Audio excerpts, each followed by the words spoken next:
Okay, should I start? Om Sahana Vavatu Sahana Punaktu Sahaviryam Karvavahe Tejasvinavaditamastu Ma Vidvishavahe. Om Shanti Shanti Shantihi. Om Sadashiv Samarambham Shankaracharya Madhyamam Asmad Acharya Paryantam Vande Guru Paramparam. Om Guru Brahma Gurur Vishnu Gurur Devo Maheshwara Gurur Sakshat Parabrahma Tasmai Shri Guruve Namaha. Om Saraswati Namastubhyam Varde Kamarupini Vidyarambam Karishyami Siddhir Bhavatu Me Sada. कार्पण्य दोषोपहत स्वभावः पृच्छामि त्वां धर्म सम्मूढचेतः यश्रेयस्यान् निश्चितं ब्रूहि तन्मे शिष्यस्तेऽहं सां मां त्वां प्रपन्नम् ॐ वाङ्मे मनसि प्रतिष्ठित मनो मे वाचि प्रतिष्ठितम् आवीरम् एधि वेदस्य मा आनिष्ठः श्रुतं मे मा प्रहासि अनेन अधीतेन अहोरात्रान् सन्ददामि ऋतं वदिष्यामि सत्यं वदिष्यामि तन्मा अवतु तद्वक्तारम् अवतु अवतु माम् अवतु वक्तारम् अवतु वक्तारम् ॐ शान्ति शान्ति शान्तिः ॐ भद्रं कर्णेभिः शृणुयाम देवः भद्रं पश्येमाक्षभिर्यजत्रः भद्रं पश्येमाक्षभिर्यजत्रः स्थिरैरङ्गे सुष्ठुवागवं सस्तनूभिः व्यशेम देवहितं यदायुः स्वस्ति न इन्द्रो वृद्ध्यश्रवाः स्वस्ति न पुष्यो विश्ववेदाः स्वस्ति न तार्क्ष्यो अशिष्टनेमिः स्वस्ति नो बृहस्पतिर्दधातु ॐ शान्ति शान्ति शान्तिः ॐ अहं वृक्षस्य रेरिव कीर्तिं पुष्टगिरेरिव ऊर्ध्वपवित्रो वाजिनीव स्वमित्रमस्मि द्रविङ्गं द्रविङ्गं सवर्चसं सुमेध अमृतोक्षितः इति त्रिशङ्कोर्वेदनुवाचम् ॐ शान्ति शान्ति शान्तिः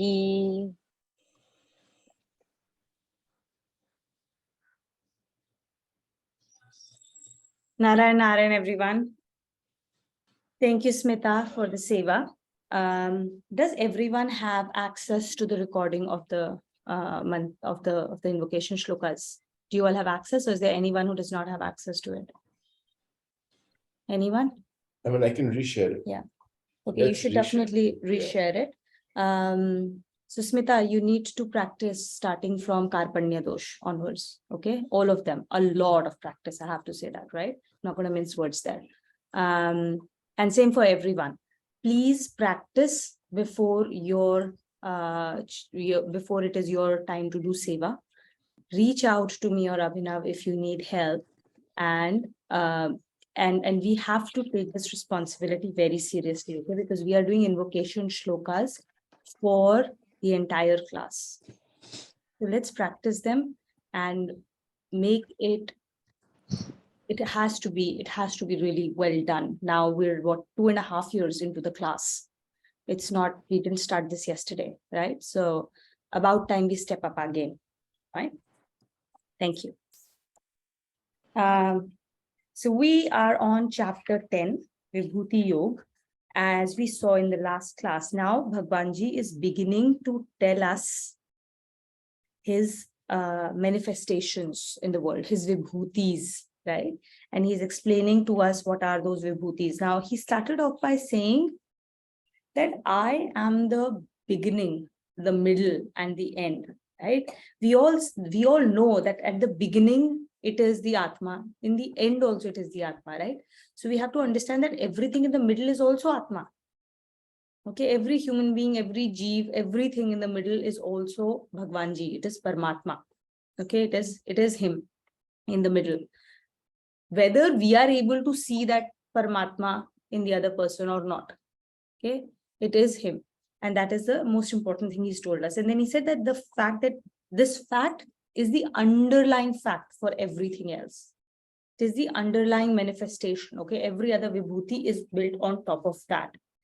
And this is important because this explains to us the concept of Yat Pinde Tat Brahmande. This is the reason why in Gita, again and again, there's the same thing being repeated, that if you face an issue outside, if there is anything that is out that you are worried about outside, you have to always look inside first. Yat Pinde Tat Brahmande. Everything outside of you is a reflection of your antakaran, the state of your antakaran.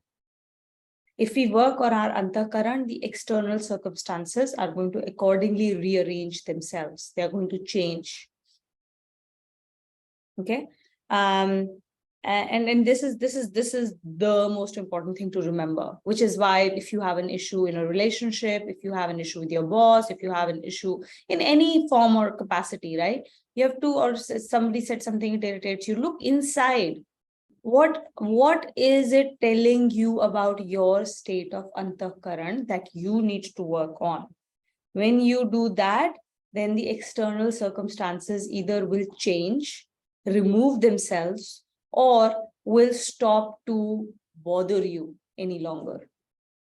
Okay, either way, you're going to be in a state of more nirmal, purer antakaran, more sukshma, more sublime antakaran, so that you're able to, with that sublime antakaran, what are we doing?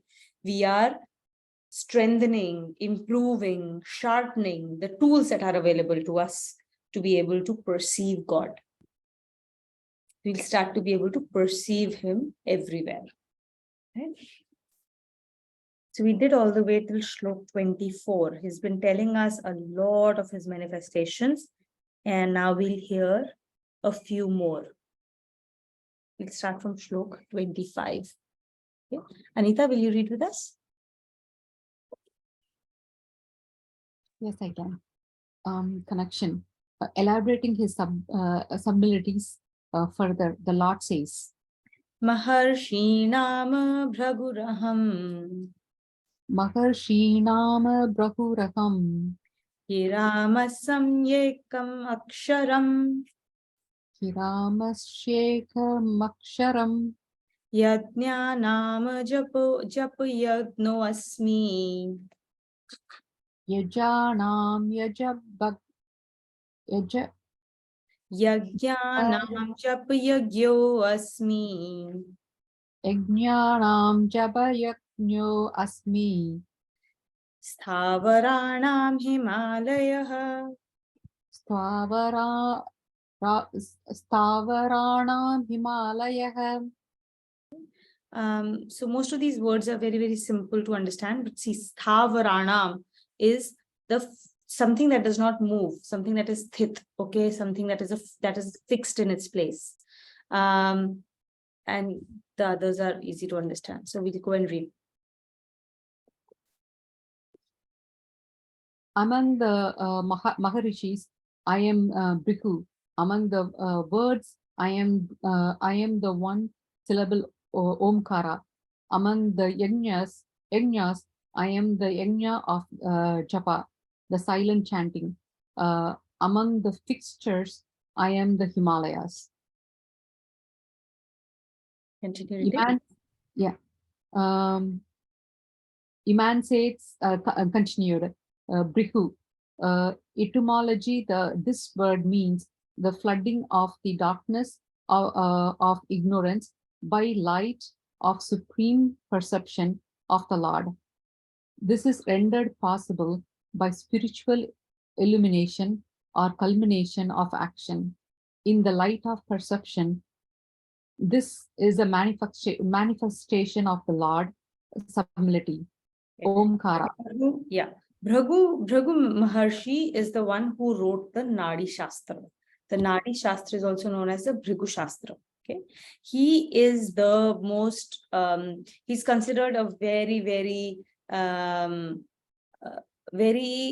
not the word, I won't use the word Siddha. We use the word Siddha for Kapila Muni.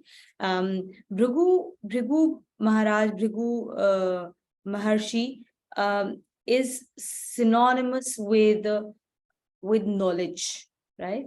And so the word itself means flooding of the darkness of ignorance, right? So the concept is that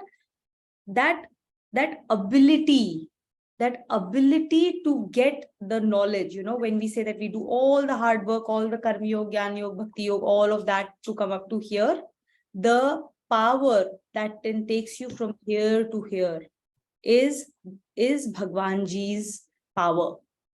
That gyan that comes, the gyan that dawns, the perception that dawns, the real perception that dawns, that is represented by Maharshi Bhrigu here. And that power is his manifestation. It is only his grace that will give us that understanding and that gyan.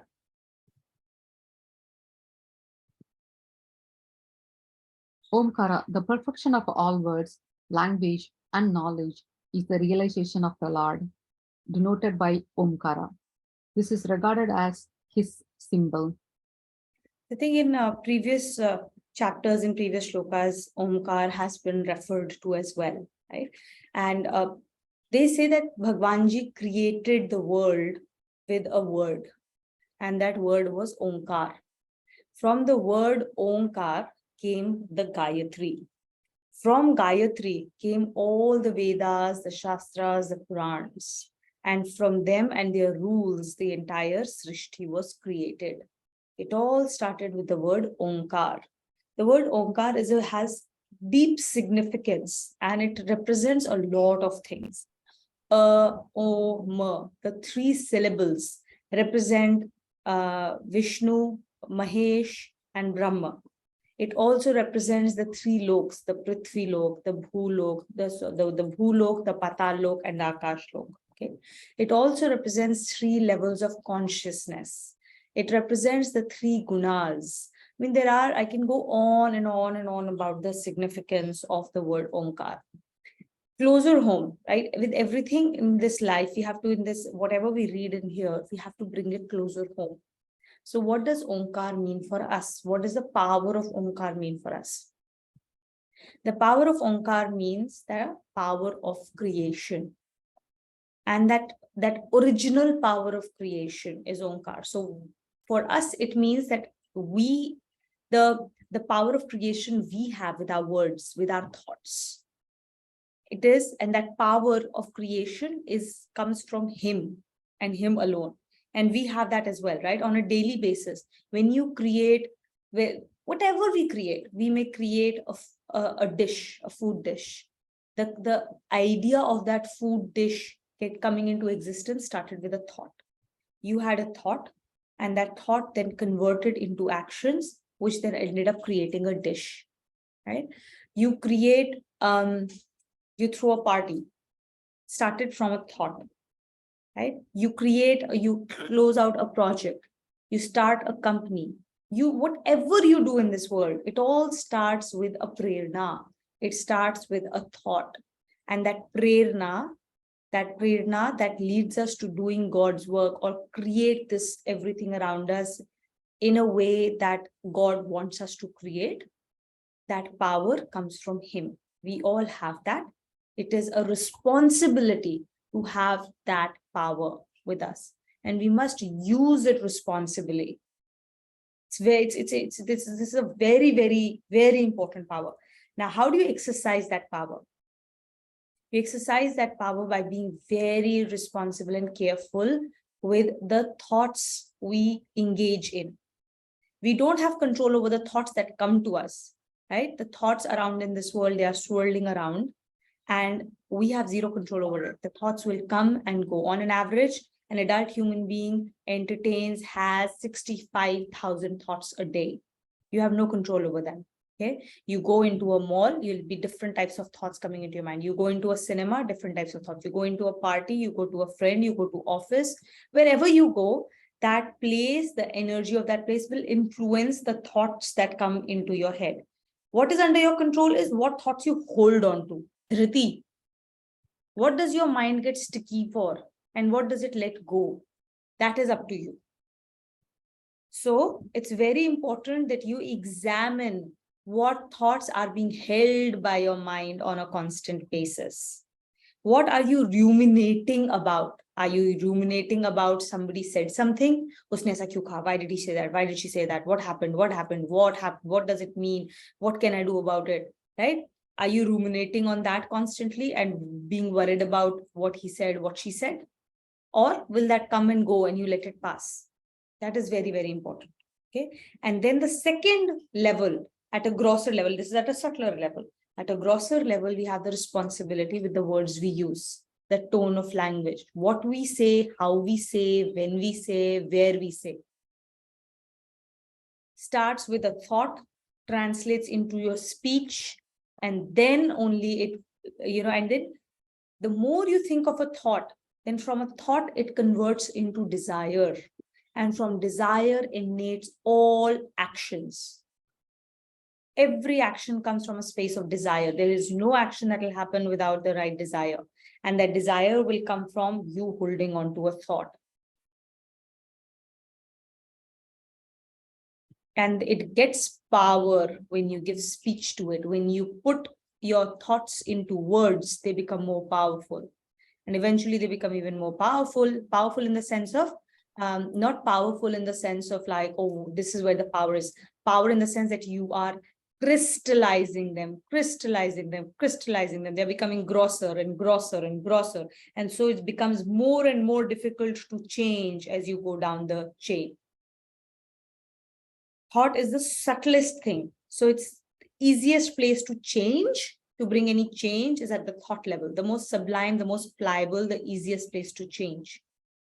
As they become speech and as they become actions, and then the object of the actions becomes more and more difficult to change. And at some point of time, they become impossible to change, right? Once you've created a dish of food, you cannot turn it back into its ingredients, right? Now it is irreversible change has already happened.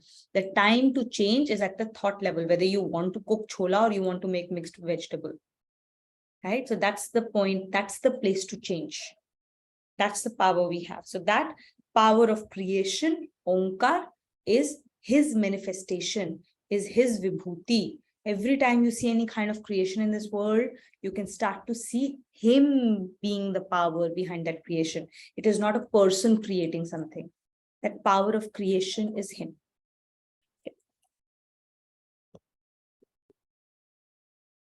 Silent chanting or japa. In chapter 4, various jnanas have been enumerated. All these jnanas, yajnas are performed by some specified action. The Lord says that of all the yajnas, silent chanting of his name or mantra is his manifestation.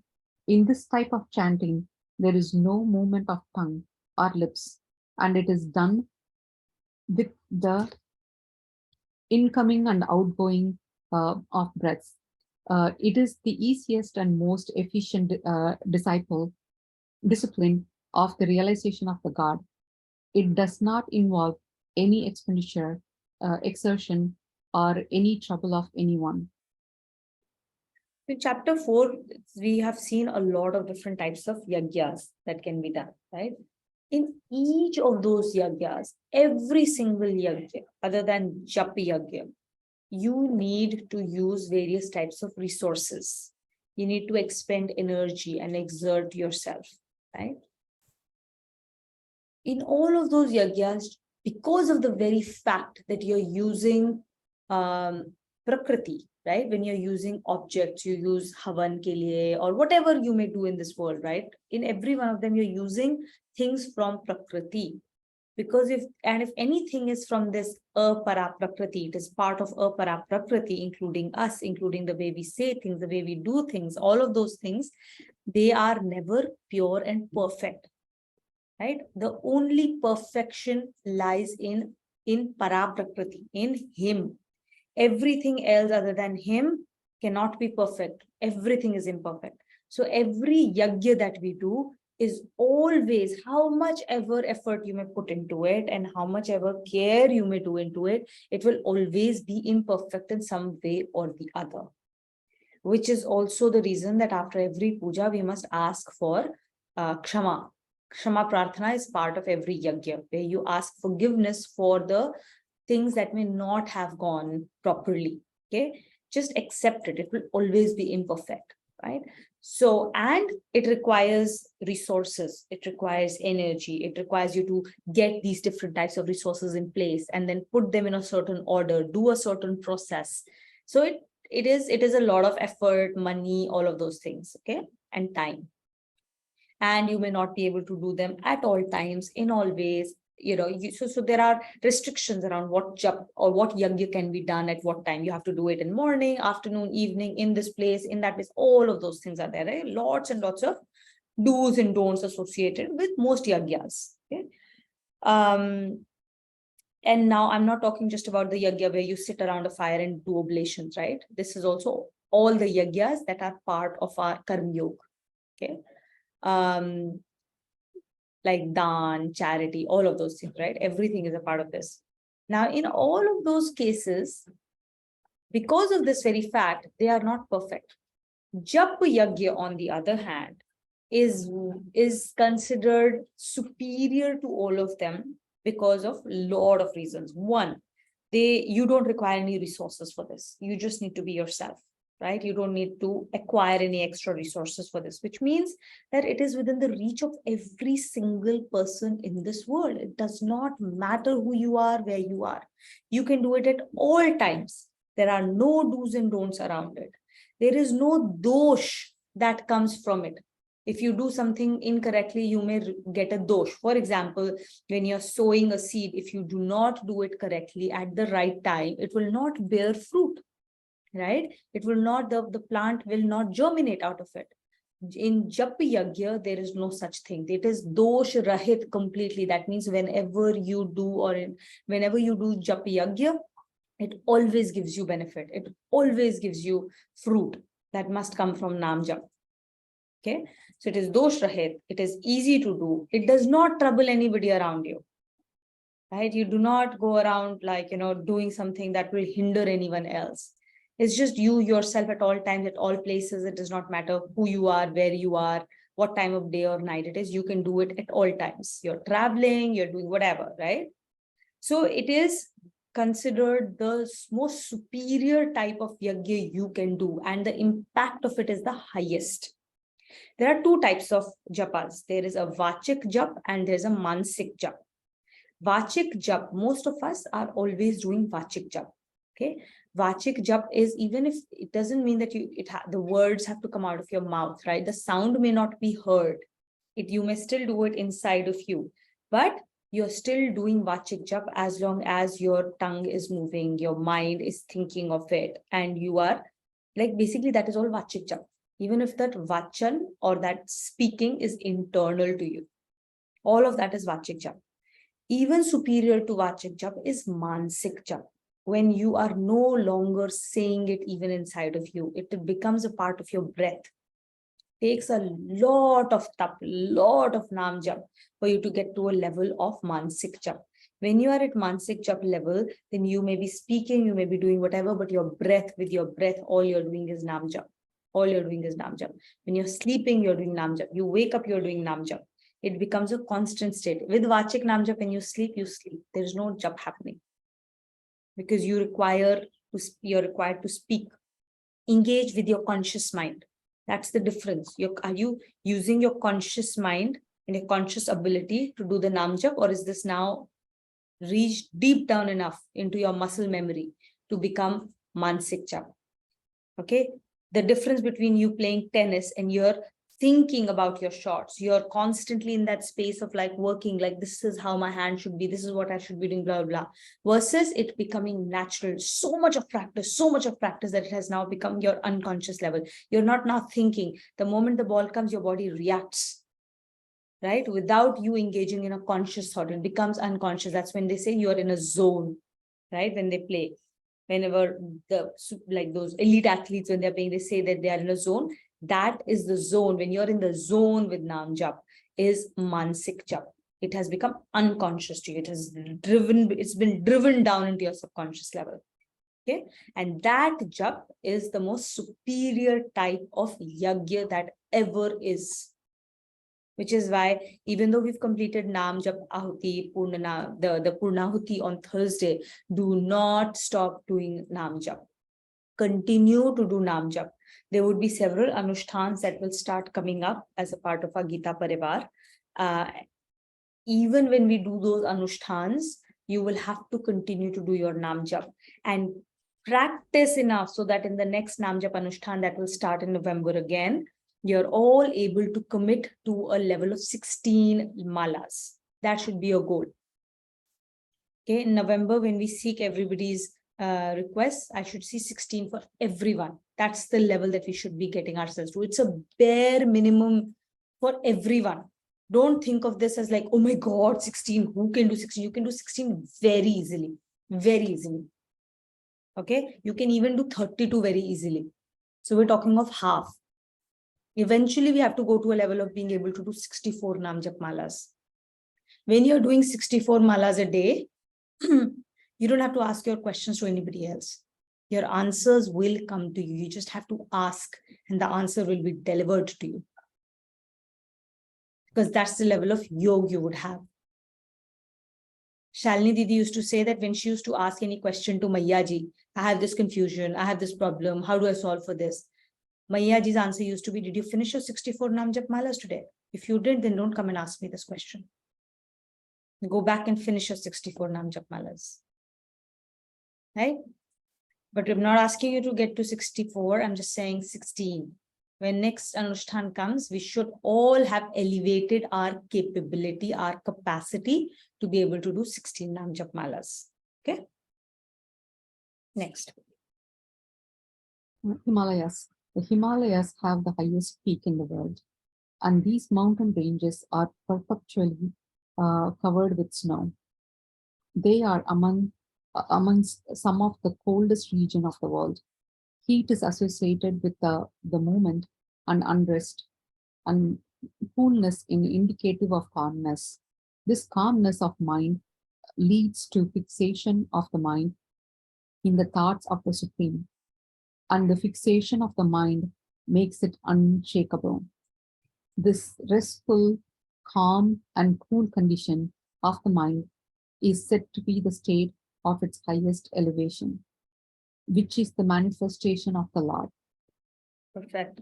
So every time there is a conversation around, or there is a vibhuti that is being said, which represents something in this world, always remember that in our scriptures, this Bhagwanji's, this entire world is talked of as a cosmic body of the Lord.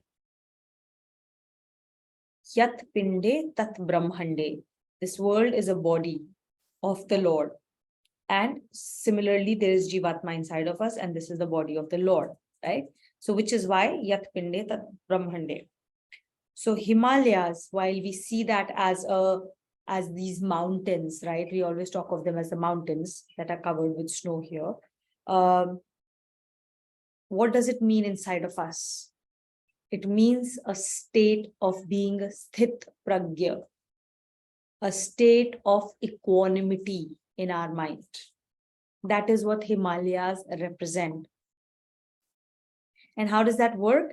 The thing Nanaji's already explained it very, very well. That heat is what causes the thoughts to move all the time. Okay, our mind, our natural state of mind is not to be constantly engaging with thoughts. The more you engage with thoughts, the more agitated the mind is. And An agitated state of mind is similar to a surface of water on which there are ripples. Okay. When those ripples become calm, you're able to see the bottom of the lake. That is the natural state of being for mind. Sthita pragya.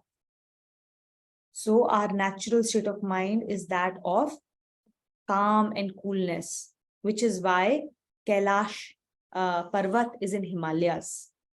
The place of abode of Gyan, the Adi Guru of Shankar and Parvati is in Himalayas. Why does he sit in that snow, that cold place?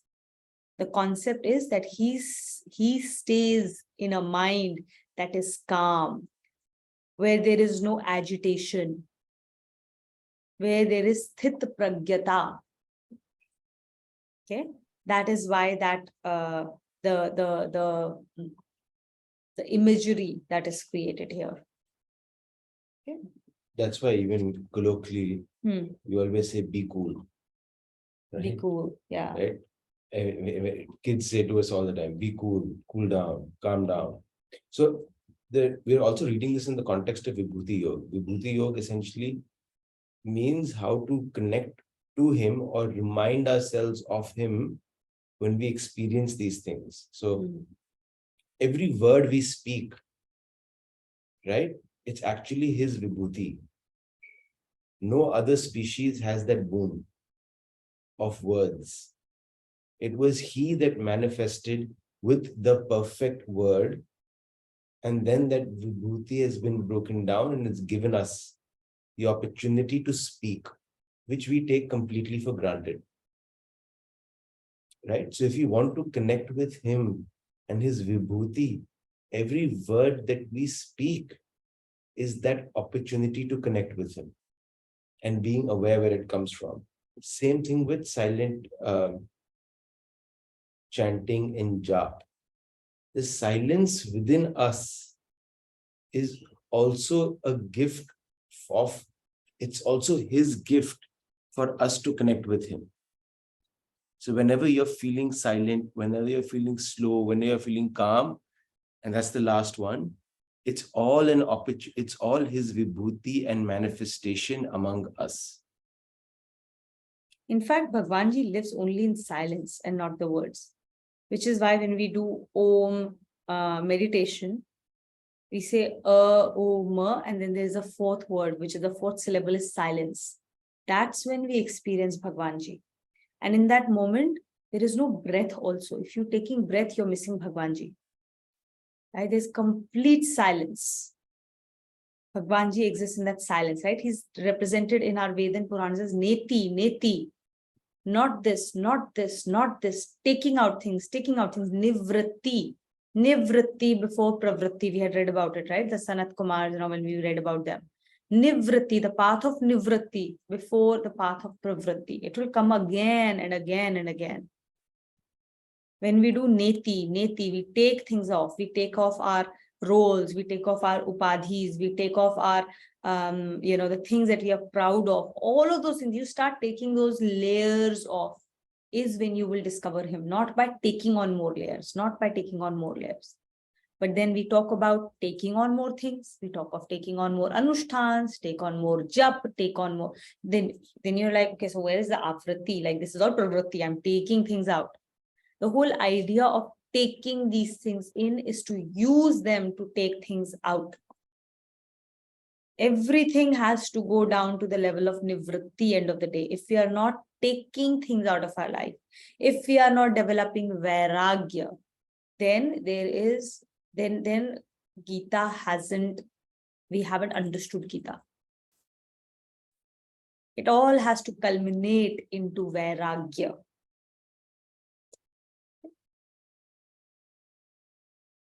Smita, will you read this?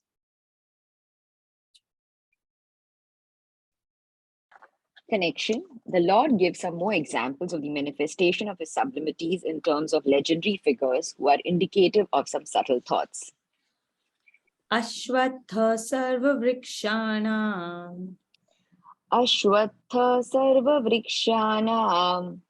Devarshinaam cha Naradaha Devarshinam cha Naradaha Gandharvanam Chitraratha Gandharvanam Chitraratha Siddhanam Kapilo Munihi. Siddhanam Kapilo Munihi. We'll read. Among all the trees, I'm the Ashwath. Among Devarshis, I'm Narad. Among the Gandharvs, I'm Chitrat. And among the Siddha, I'm Kapil Muni. Manifestation of the Lord in the shape of legendary figures. Ashwath or people tree. The people tree not only has very long life, every part of the tree is used for treatment of some serious disease, as is described in the Ayurvedic system. In the chapter 15, the Lord would liken the world to an Ashwath tree, meaning that he himself is manifest in the shape of the world. Hence, he says he is Ashwath among the trees. Again, as he had reminded us when Arjun said, "Tell me about every vibhuti of yours, tell me about every manifestation of yours, and don't leave anything back." Bhagwanji had reminded him that his vibhutis are infinite. So he said, I cannot tell you all, and you cannot listen to everything. So I will tell you the principal sublimities. I will tell you the principal vibhutis. And so he's only telling us the most important ones, the most spectacular ones. Okay. Now, with that context, he's saying, I am a part of the trees, right? But amongst all the trees, if I had to choose one, then think of me as the people tree. People tree is a very, very special tree because one, it is one of the oldest trees. If the age to which a people tree can live is very, very long. It is probably the only tree in the world which has, first of all, it has a very large canopy area. When a people tree grows really well, it has an extraordinarily large canopy area. Under the canopy of other trees, bushes, shrubs, other plants don't survive. They just don't survive in the shade. Okay. People tree is the only tree in the world in the shade of which all kinds of plants can prosper. It's a very special thing about people tree. And every part of people tree is beneficial for our use case.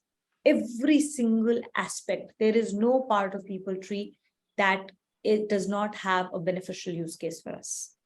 Okay? It is a tree that grows in all circumstances and anywhere it can grow. It can grow even in the even when there are very inhospitable conditions. For example, you may have seen people tree growing out of walls, walls where there is no proper irrigation. Obviously, there is no proper soil. It's literally just cement and bricks. Even there, people tree can sprout itself. So it can grow in all conditions. That is why he says, I am Ashwath, I'm the people tree amongst all the trees. So he's also, just to understand from our perspective, he's also likening the aspect of seva here. Right? The tree gives up its entire body, its entire fruit, its entire being to support other people to flourish. And that is the main principle of Lok Sangraha, which we learned in chapter 3. Correct. And that's who he wants us to be. Yeah. So every time we do seva, every time we experience seva of somebody else, we are experiencing him. That's the energy that he gives us, because that is directly related to him. The fact that we can do seva or we do seva, that is him in us. It's not us. Don't get our ego in. It is him, because that is the core of who he is. Correct. There's so much to learn from the trees, right? The tree does all the action, the karma, and then the fruit that comes out of its actions, the tree gives it up for others to use. The fruit is for other people's lok sangrah. But eventually, that fruit will also bear the next tree, right? So whatever it's supposed to do, that will happen as a part of lok sangraha. the more the tree is laden with fruit, the more it bows down. And the tree that does not have any fruit will stand tall. Arrogance. The more humility we have, right? That's what is showing. The more gyan we will have, the more knowledge we will develop, the more understanding we will develop, the more humility will be cultivated in us. And the lesser the gyan, if that, instead of getting the real perception, the real gyan, if our ego is being fed, dekho, we are so good, we read Gita, right? So that ahankar, the ego that develops, the arrogance that comes in, that is going to make us stand tall. And then there is no real gyan coming in. Bit of a digression, but a good one. Narad. This name has already been explained under Shlok 13. Whatever helps in the attainment of the Lord is itself an aspect of the Lord. Chaitrit.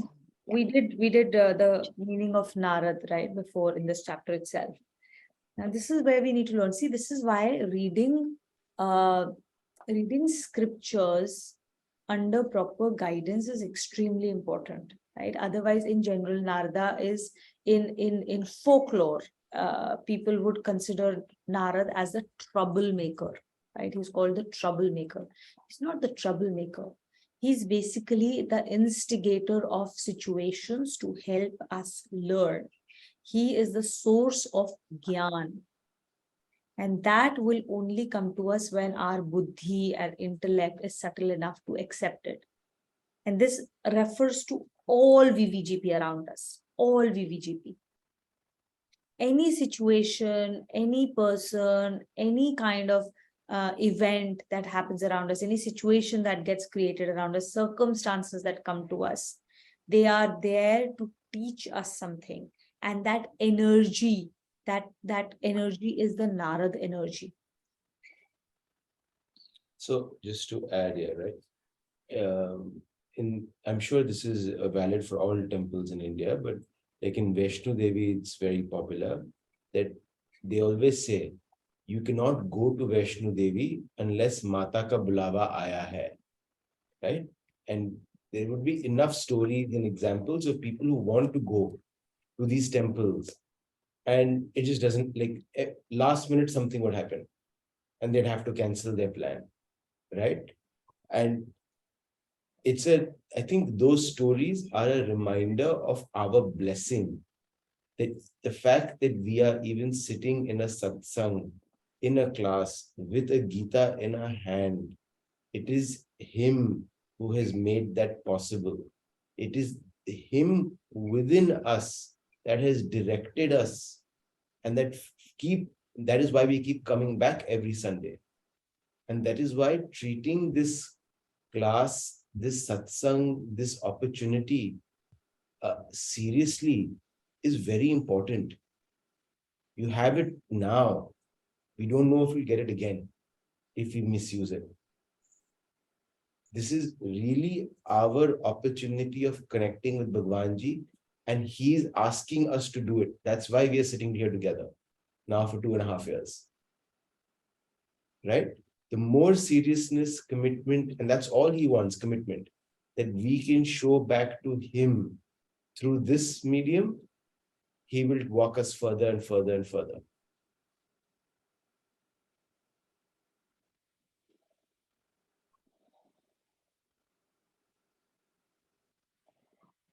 Chitraratha among Gandharvas.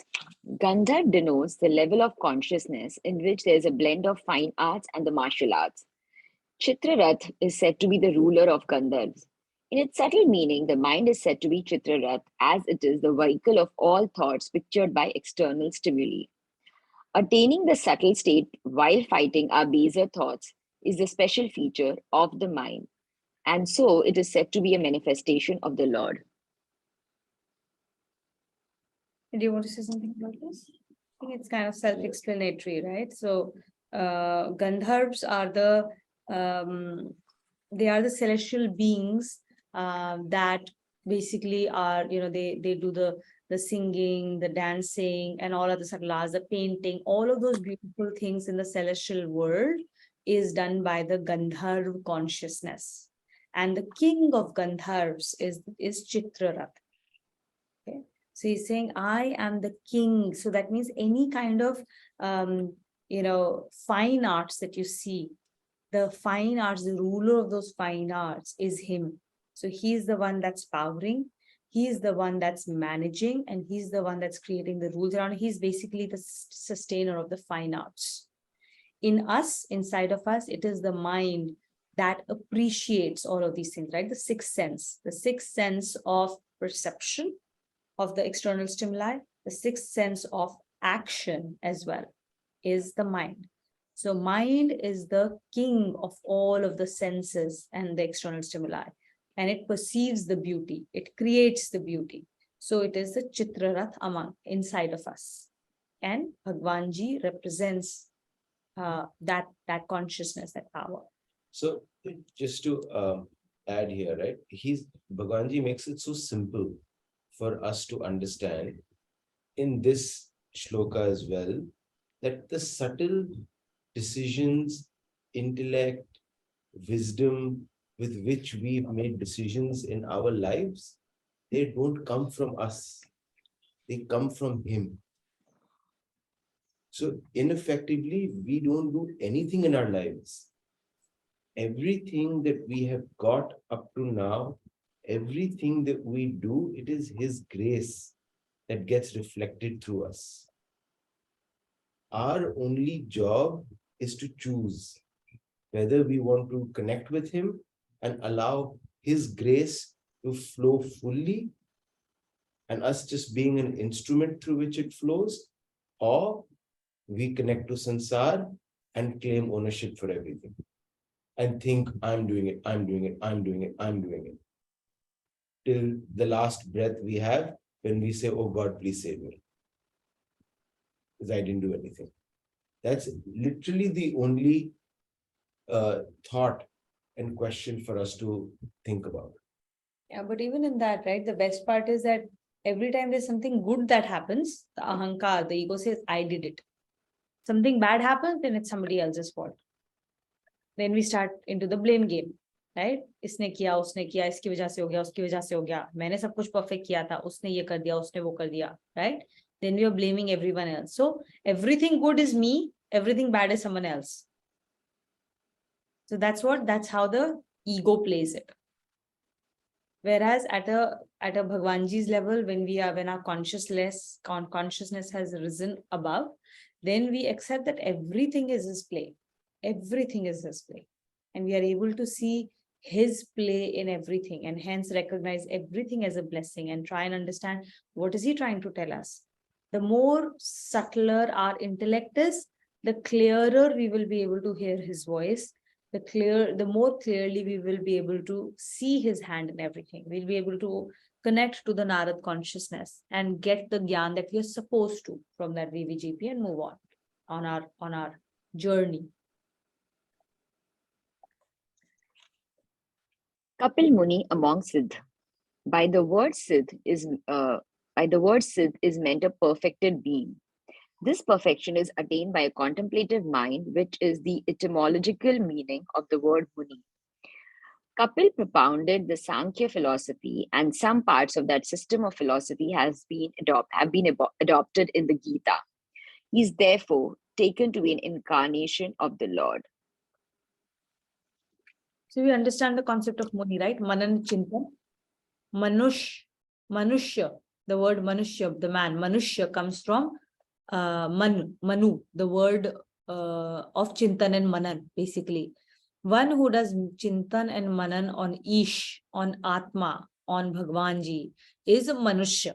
Everyone else is not Manushya. If you're not doing that key Chintan and Manan you're not doing, then you're not acting as a Manushya, you're acting as an animal. Okay, so Kapil Muni was the one who, through his contemplative churning, who through his contemplative thought process, was able to understand what is the truth and what is not the truth. And because he was able to understand that, he propounded the Sankhya philosophy, which is how the chapter 2 started. right? We were given the Sankhya philosophy before we got into the Karma Yoga philosophy. So he's the first among the Siddhas.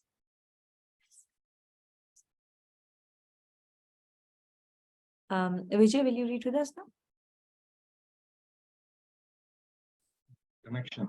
Now the Lord mentions some other manifestation of his sublimities, which are capable of being utilized for spiritual upliftment of Jivatmas. Okay. So before we go on to it, right, something that just happened right now. See, when we are connected, right, everything that is happening outside, we can see it as that Narad thing that we just talked about. So just as an example that I just experienced myself, right now we are, and this happens a lot, okay? Now that we are doing the class, किसी के घर पे खाना बन रहा है, right? और वो there is this क्या कहते हैं वो क्या कहते हैं pressure cooker की सीटी is going off in the background, okay? And it happened the first time, okay, whatever. Second time it happened, I could feel an irritation rise in me. कि क्या है, it is creating disturbance in the class and ये क्यों हो रहा है? Can I do something? Close कर दूं, ये कर दूं. Immediately that thought process started to come in, okay? And that is part of who we are. It will happen, okay? The third time it happened, the irritation increased a little bit more. And then immediately I could recognize, अरे irritation हो रही है. Oh, this is the hand of the Lord. So then what is it trying to tell me? The thing is trying to tell me is that the fact that I'm listening to it, the fact that I'm getting upset by it, it is the problem is not the pressure cooker going off. The problem is what it is telling me about myself. Why am I getting irritated by it? It's a little bit of a sound. It's a little bit of a sound. How does it even matter? It is not, if I ignore it, it has no impact on me. And what will I do? Oh, it is impacting others. That's how my ego is playing it. It is impacting others. That's why I am worried. No, dude, I'm not. It is not about others getting impacted. That's just my ego play. Okay. It is me getting irritated. I have to calm myself down. If I calm down, it has no impact on me. Okay. So it is a pressure cooker right now. That is the moment it creates some feeling in you, you have to ask yourself, what is it telling you about yourself? कितना agitation है अंदर आपके? कितना agitation है मुझ में कि एक छोटी सी सीटी से मेरे को agitation हो गया? Like seriously, while sitting in the Gita class, wow. Tells me how much work I have to do in my antakaran ki shuddhi. Right? And this is how we need to apply Gita in every aspect of our lives. This is a very, very small example, but a very powerful example. And it's these small, small things that you can catch that will help you be able to deal with bigger things. Yeah. We'll go to the next shloka, right? Uchchai Shravassamashvanam Uchchai Shravasma Ashvanam Viddhi Mamamritodbhavam Viddhi Mama Mritobhavam Airavatam Gajendranam Airavatam Gajendranam Naranam cha Naradhipam. Naranam cha Naradipam. So we'll learn most of these words are the names of people, okay? But Ashwanam, Ashwa is a horse. Ashwa is the meaning. Vidhi is to know. Eravatam, Gajendranam, Naranam. Okay, all of these words are simple to understand. So we'll go to the. Among horses, know me to be Uchachai Shravas, born of Amrita, the nectar. Among the lordly elephants, know me to be Airavata. Among the men, the king. Repositories of power. Uchachai Shravas. This denotes a legendary winged horse, which is in this shloka, is said to be born of nectar. About this legend goes that once gods and demons decided to churn the milky ocean to get the nectar. The churning resulted in the emergence of 13 entities of extraordinary merit, among with the nectar. The story is deep spiritual significance, written in style of flight of high poetical fancy. It describes how spiritual truths of extraordinary power and grandeur are obtained only by arduous churning of deep waters of human thinking.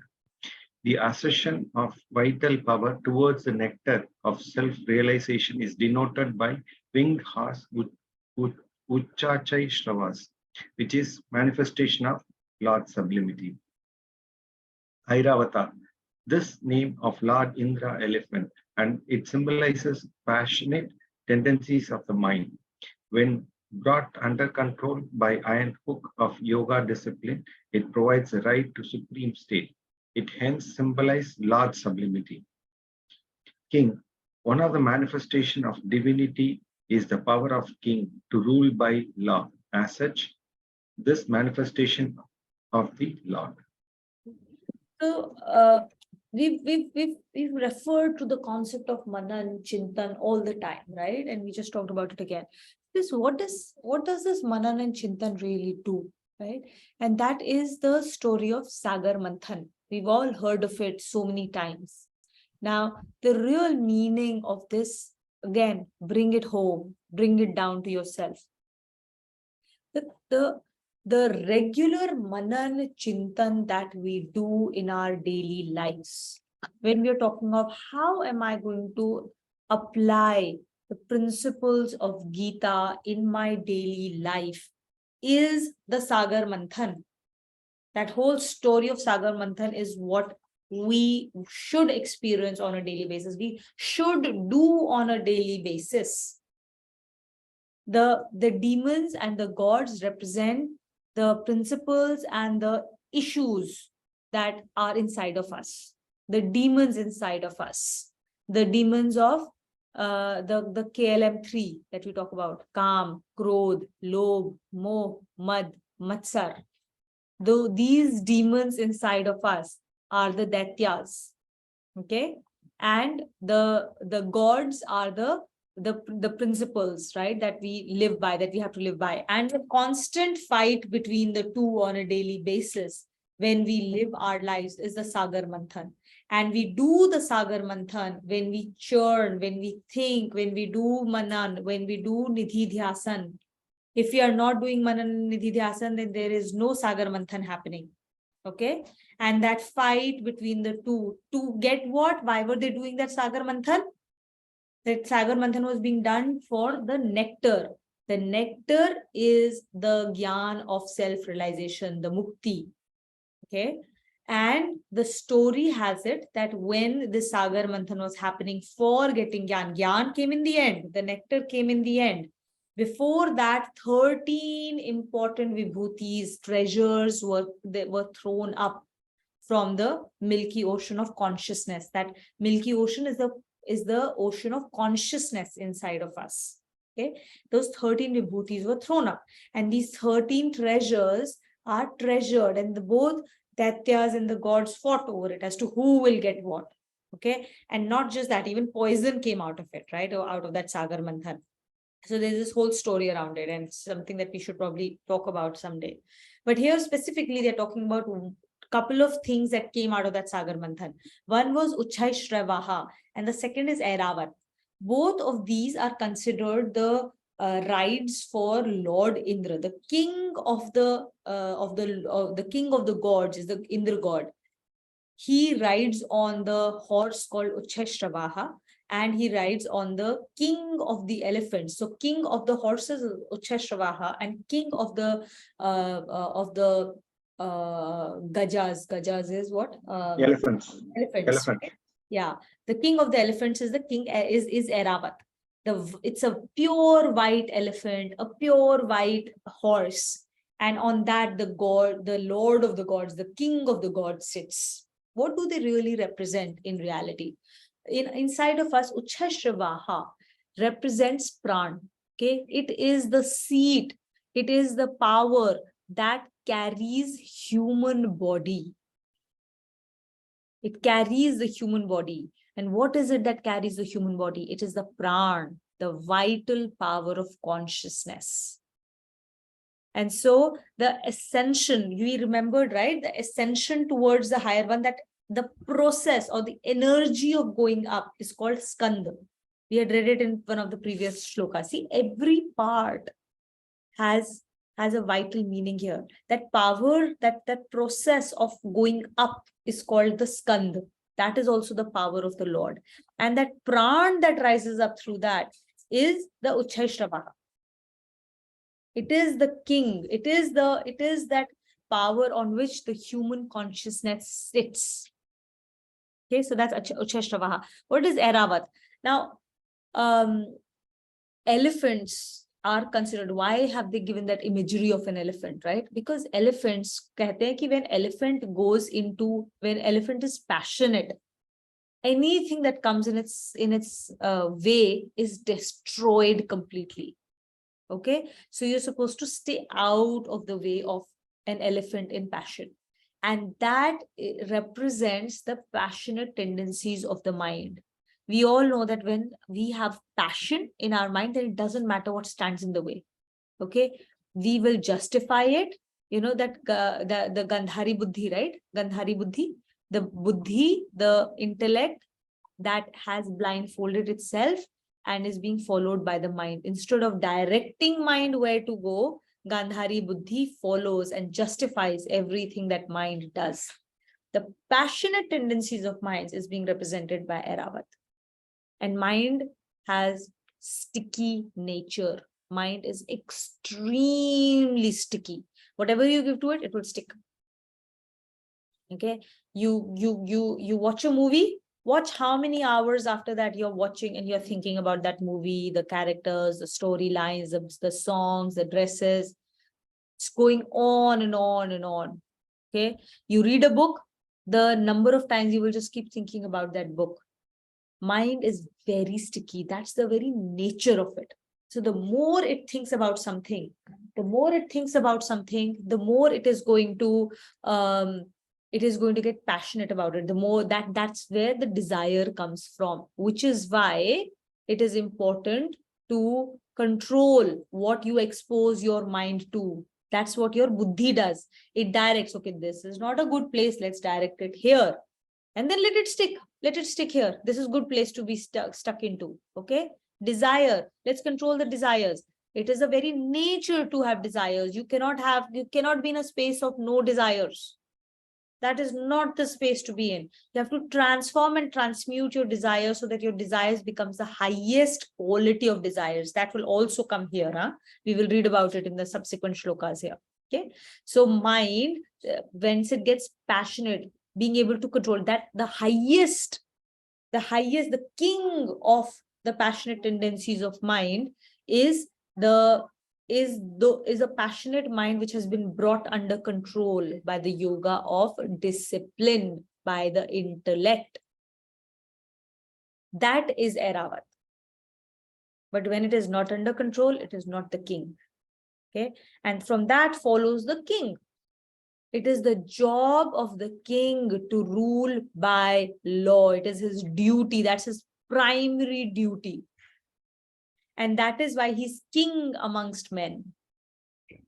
You do not ever rule. You do not ever become a king if you do not abide by the laws yourself and then make others around you abide by the law. So we have to always abide by the law. And what is the universal law? It is not the law of the I mean, of course, you will follow the law of the country, community that you are part of. If whatever, you go to a school, you go to a class, you are part of a community, they all lay down their own little laws, right? If you're part of it, you have to follow it. Otherwise, don't be part of that community, correct? But once you're part of it, it is absolutely essential for us to follow the laws laid down by that society, the community, or whatever else that you're part of, right? You can't stay in Singapore and say, this is not the law followed in India, so I will not follow that in Singapore. No, if you're in Singapore, you will have to follow the law of Singapore, right? So similarly, if you join a school, you have to follow the laws of the school. Otherwise, please don't be part of that school. Move out, right? So similarly, if you are part of this world, you're part of this Maya, you have to abide by the laws of this Maya, the laws that have been told to us by Gita. Okay. And it's not like you have to abide. You are being subjected to those laws. Whether you like it, you don't like it. Whether you recognize it, you don't recognize. You are being subjected to those laws. When we align ourselves to those laws willingly, then we become the king. Otherwise, we are going to get dragged into those laws. Okay. So that power of laws, the power of the king to apply those laws is Bhagwanji. Okay, in all of these things, see how he is describing himself and how they apply to us. Okay. The next one. Sanchita, will you read with us?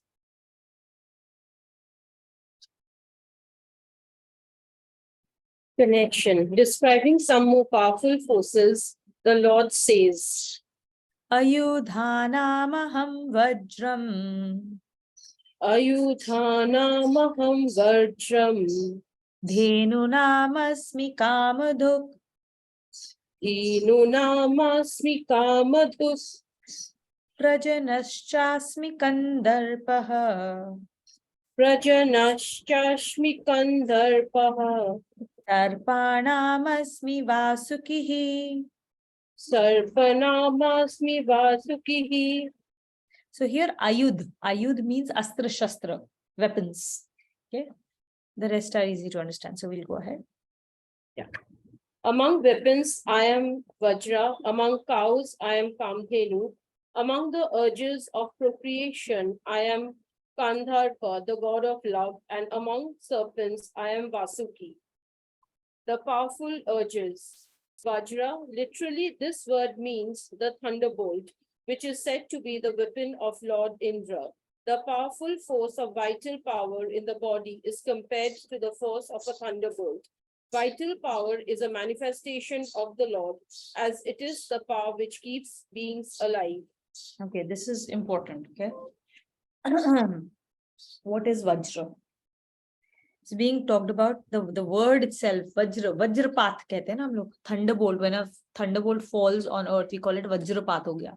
Vajra basically means the strike of lightning. Okay. Now, and this is the most powerful weapon which is wielded by the by the king of the gods. What does it mean? Basically, and what was the story behind Vajra? What is Vajra made of? Vajra is a weapon made out of the skeleton, the haddis. What do you call haddis? Bones, by the bones of. Spine. Yeah, it was made from actually the bones of of Maharshi Dadichi. Okay. And what does that represent? It sounds so gross and so weird, right?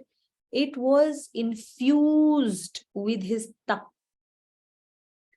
So the Maharshi Dadichi did his tap, and the power of that tap was absorbed in the bones, and from that was created the Vajra for Indra to fight the demons with. What does it mean in us? We had talked about tap before in few classes before. What does tap mean?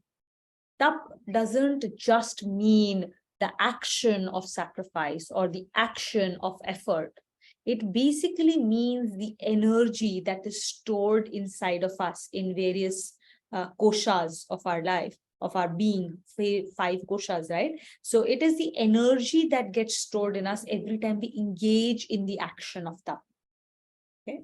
So the more tap we do, the stronger is the energy stored inside us. And using that energy, we are able to withstand the temptations. We are able to fight the demons inside of us. Which demons? The KLM3, Kam, Krodh, Lobh, Moh, Mad, Matsar. We are able to fight these demons inside of us with the power of the tap. And with tap, we do what? We do dam and sham. We control our senses. We control our mind. We develop endurance. We develop strong willpower. And they become that thunderbolt. They become that weapon to be able to fight the daityas, the demons with. The more tap we do, the stronger our ability to fight the demons.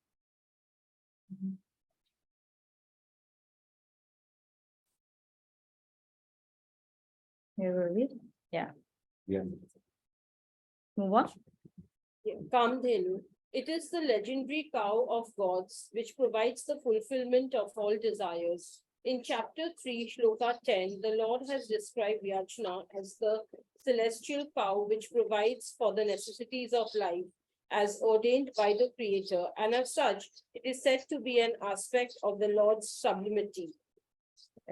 So Kamdhenu, we've heard of Kamdhenu a lot, right? In various stories. So they used to, Kamdhenu is considered the cow that grants all the wishes, right? Whatever you ask for, Kamdhenu makes it available.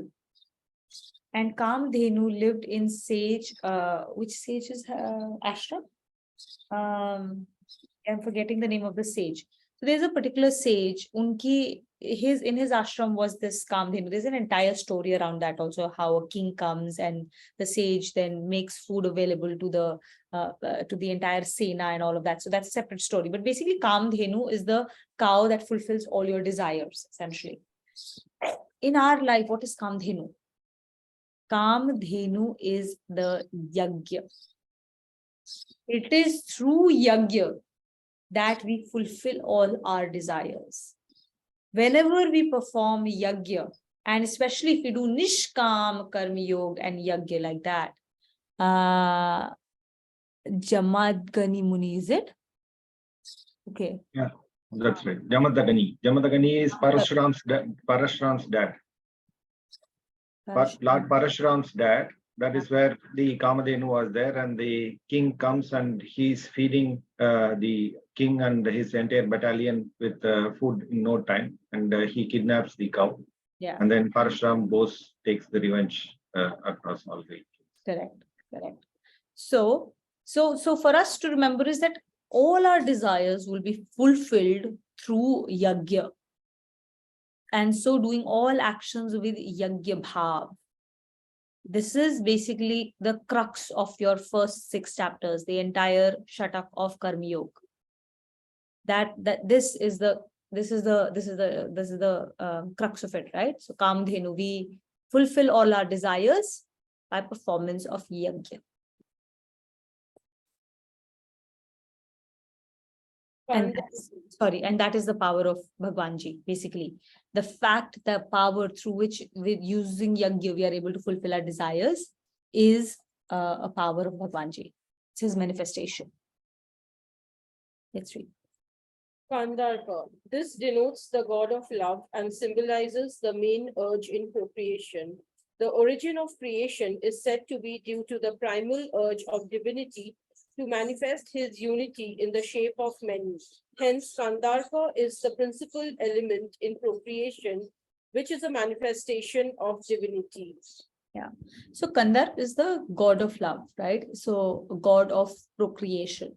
So in the grossest form, we think of him as the Lord that through which we, tend to have children, Lord, right? Now that is one form, right? The gross form. We have to get more and more sublime on all of these aspects. But even in that level, is every act an act of God? No.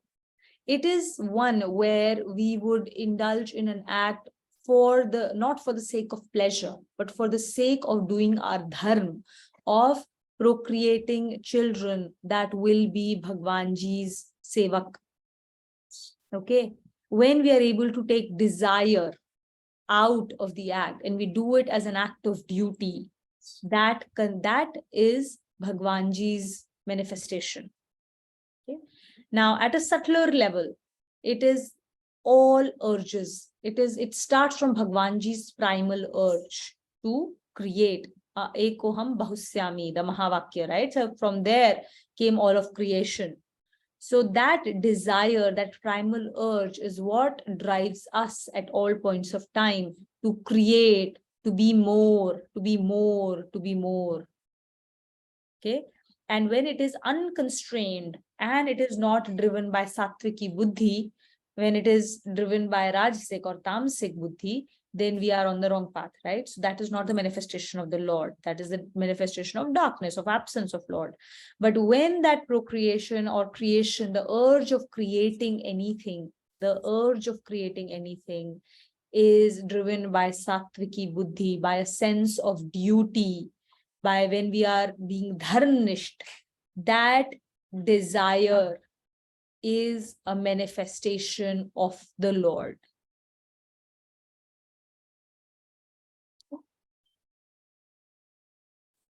Vasuki. The legend speaks of Vasuki as the celestial snake used as the rope in the churning of the legendary ocean referred to in shloka 27. It is said to have a glittering jewel in its forehead. The illumination in the forehead denotes the rise of consciousness to the place in the middle of the eyebrows, whereafter self-realization is the next step. This attainment is the manifestation of divine sublimity. Yeah. So Vasuki is the snake, right? And this was used for churning that the Sagar Manthan that we just talked about, right? On both sides. So there is this Mount Meru. What is the legend there, right? There is this ocean. That ocean is the ocean of our consciousness, of our Chetana. And what is being used to churn it? There is Mount Meru, right? Mount Meru represents, like we had read about Mount Meru, right? It is our spine, and the top of the spine is the Mount Meru. So rise of consciousness all the way up to our Agya Chakra. That is Mount Meru. And it is being wound around by snake Vasuki, which is shown as having a glittering jewel in the forehead between your eyes here. And that glittering jewel represents that your third eye has opened up, right? And snake Vasuki in the legend is supposed to be residing with the Lord Shiva. He sits on his ring finger. Okay. So that power of consciousness having risen to the Agya Chakra and your third eye of perception being open is also his attainment. And when we do that manthan is when all those treasures and ultimately Gyan, the nectar, comes out of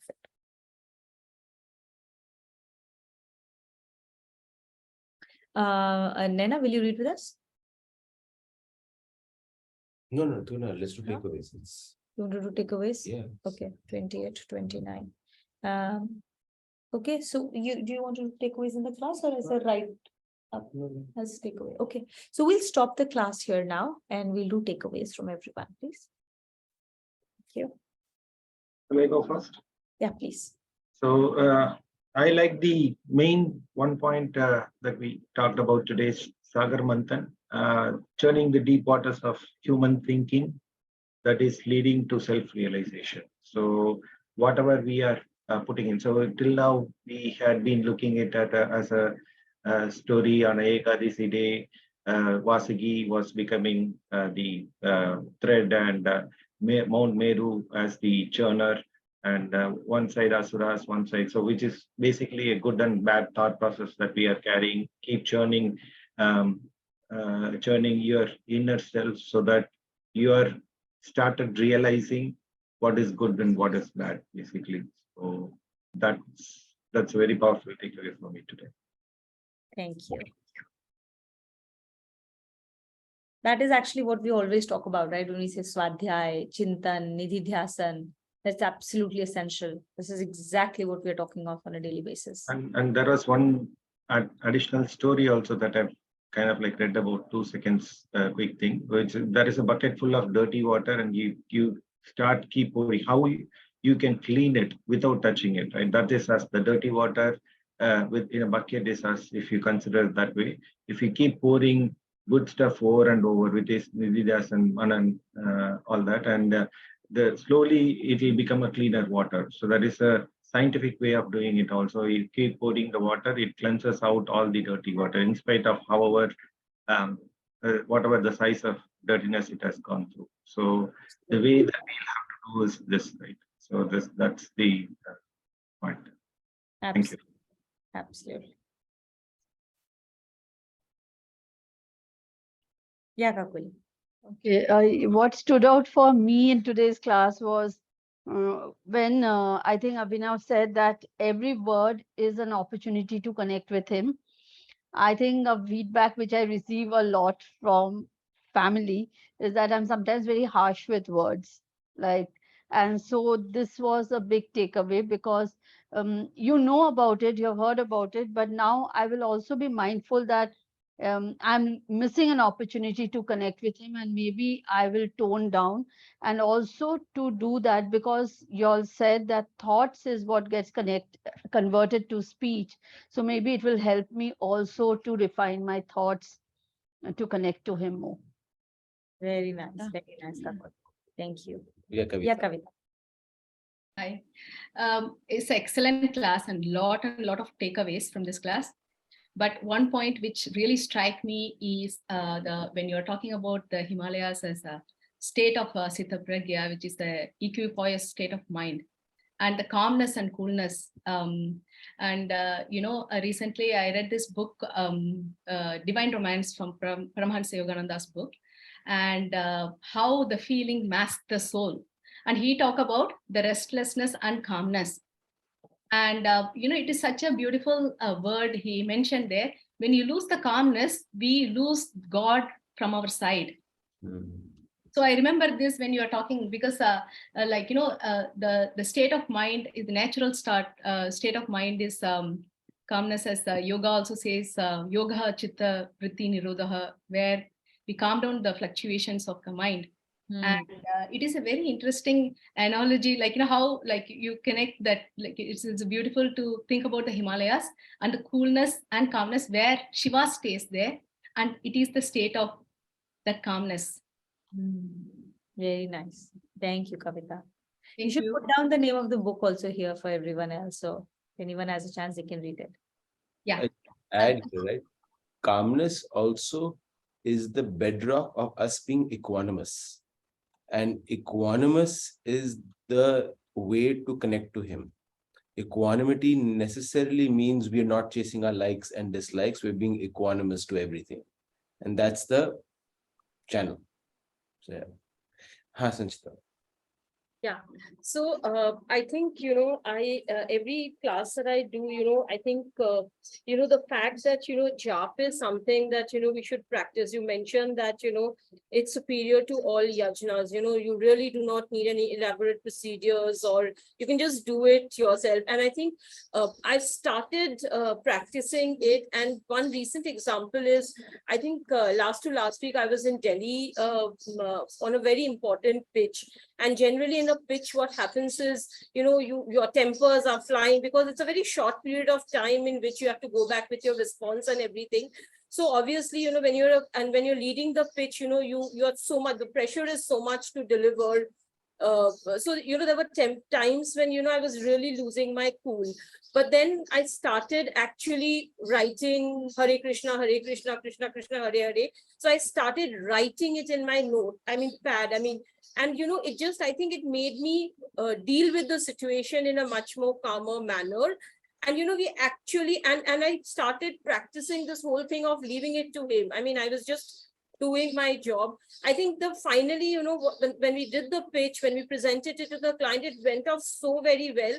I think when I think of it, I can go back and do it again and again. So I think that has started. And I think, whatever learnings I take back from, whether it's the RCM class or the Gita class, I always try and practice it, at my workplace, because I think my maximum time is spent there. So if I'm able to implement it there, then I think the rest of the thing falls in place. So yeah, so that has been really one of my biggest takeaways till date.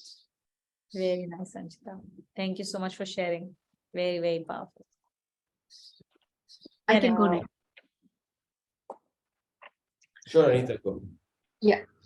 So where you guys talked about, thoughts should be pure.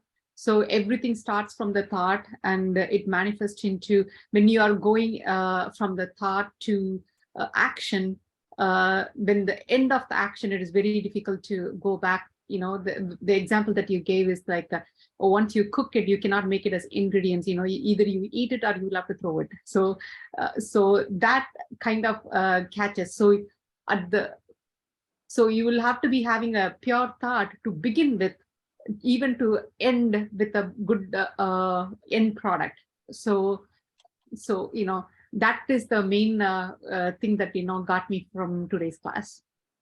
Very nice, Anita. Very nice. Thank you so much. Yes, power. Everything in this world starts from thoughts. So if we can be more mindful of our thoughts, that means we are in a constant state of meditation.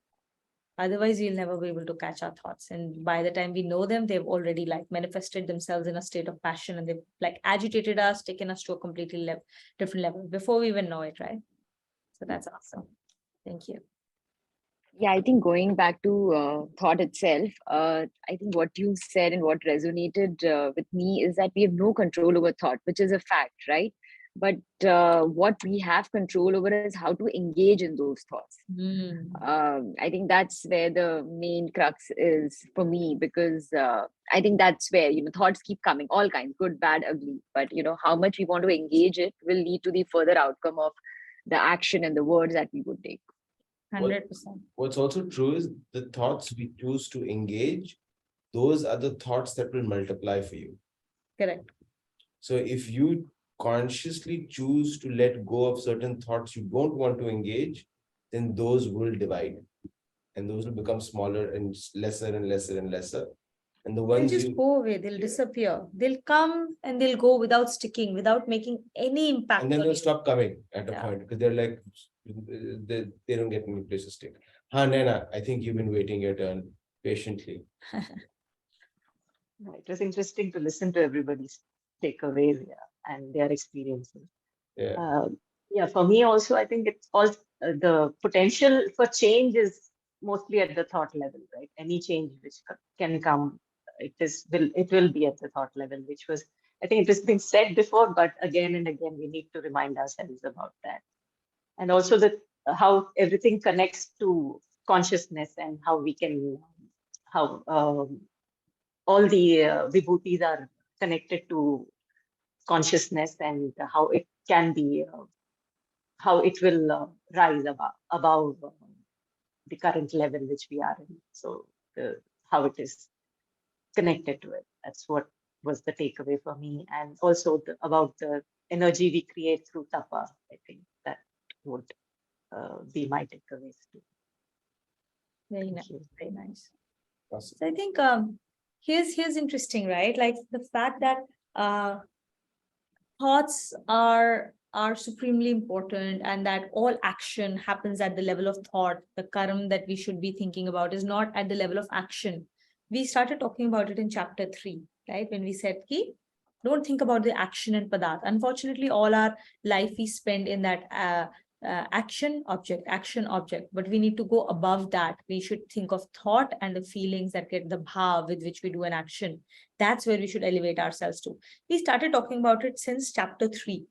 I think in chapter 10, now that we are re-talking about it, all of us have gone through these last 9 chapters. We've gone through so much of antakaran ki shuddhi, ki ab that penny is beginning to drop so much more. And we are beginning to understand the importance of thoughts so much more than what we understood in chapter 3, correct? And this is how we will see, the more tap we do, the more manan and chintan we will do, the same concept will reveal itself to you in completely new ways. And you will see, oh, there are so many more layers to understand. And you will start to see nuances in action, or what it means in action. So that is the beauty of tap, manan, and chintan, and nididhyasan. Yes, Kakuli. A very basic question, not maybe for today's class. When we speak of Nam Jap, is it always taking the 2 sentences, Hare Ram, Ram Ram, Hare, or is it like you can chant your guru's name, or you can chant any other god's name as like, or is it when we meet Nam Jap is Hare Ram, Ram Ram, Hare Hare? Yeah. So ultimately, end of the day, Nam Jap is a tool to help you constantly be reminded of Bhagwanji and to constantly be connected to him. Okay. So in that sense, whatever reminds you of him, okay, whether it's your guru's name, whether it is whatever, right? There are people who are not following Gita, but they may be doing Nam Jap by remembering him in some other way. Okay. That is at a high level. Okay. Now coming down to the specific of this particular class. Okay. As we say, with every parampara, with every community, with every class, with every process, with every paddhati that we follow, there is a certain process. Ultimately, okay, and there's nothing right or wrong, or this is better than that. There's no such thing. Okay, if they are all right because they all ultimately lead us to the same goal. आप चाहे you follow your eightfold path of Buddhism, or you follow Gita principles, or you follow, and Gita will have its own paramparas being followed in different other sects, right? But in the our parampara, the word, whenever somebody says Nam Jap, they would always mean Hare Ram, Ram Ram, Hare Hare, Hare Krishna, Krishna Krishna, Hare Hare. The 16 syllables of Bhagwanji's Nam. Okay, doesn't mean that this is the only thing you should do. But when we say that you should try and do 16 of these, then there is a reason behind it. The reason is that, just like we said, that Vajra was used by the Lord Indra, but the power of Vajra did not come from Indra. Indra was only using it to fight the Daityas. Where did the power come from? The power came from the tap of Maharshi Dadhichi. He's only using that power. So this Nam Jap, the Anushtan that we do, it happens in Gorakhpur. It has been infused with power and tap of millions and millions of chants that is being done over 50 over plus years. Moreover, in this lineage itself, Nam Jap has, if you read the, if you ever get into the science of mantras, okay, and it's an entirely different part, right? That if you get into mantras, you will realize, I know, but let me just finish this, right? Take me a couple of minutes. Then you read into, when you understand mantras and their ucharan, and the Shakti comes from them, the Shakti does not come from the meaning of the words, right? Mantras are just syllables. They are sounds that have powerful impact on us. And so they are structured together. These sounds are put together in ways that create powerful vibrations inside of us and powerful vibrations in the environment around us, creating, realigning energies that help us. Okay, that's the power of mantras. There are some mantras, for them to be effective, you need to do a lot of stuff before that, right? So which is where, the dhyanam, the kilakam, all of those things come to be able to prepare the mantra to start having its effect. You can't just like go into it and just do it right now and think that it will have an impact. No, it doesn't. You need to create the right environment, do the mantras for it to have that impact, and then the rest of it. It's like an operation. There's a lot of stuff that happens before the operation. You can't just go and cut up somebody. Okay. There's a lot of stuff that goes on beforehand so that the operation is successful. And then you do a lot of stuff post-operative care after that for this operation to be important, to be taken care of. Okay. Most mantras are like that. You cannot go and operate somebody without this pre-operative care and post-operative care. All right. Ram Nam, the 16 syllable here, the Nam Jap that we talk of, is a very effective remedy or medicine that can be done anytime, any place, without the special surgeon coming into play, without the special pre-operative and post-operative care coming into play. And it has been infused with a lot of stuff. That is why this specific Nam Jap has been given as a part of our parampara for us to do. We are not infusing it with this thing, we're just using its power. That's up to you whether you want to use that power or not. It has been given to us. Ultimately, it's up to us to use it or not. Okay, thank you. So we're done for the class. So we'll do the closing shlokas, Smita. Yeah. Om Sarvesham Swastirbhavatu Sarvesham Shantirbhavatu Sarvesham Purnam Bhavatu Sarvesham Mangalam Bhavatu. Om Shanti Shanti Shanti. Om Sarve Bhavantu Sukhinava Sarve Santu Niramayah Sarve Bhadrani Pashyantu Ma Kaschid Dukha Bhavet. Om Asto Ma Sadgamaya Tamso Ma Jyotirgamaya मृत्योर्मा अमृतं गमय. Om Shanti Shanti Shanti. Om Purnamadam Purnamidam Purnat Purnamudachyate Purnasya Purnamadaya Purnameva Avishyate. Om Shanti Shanti Shanti. Om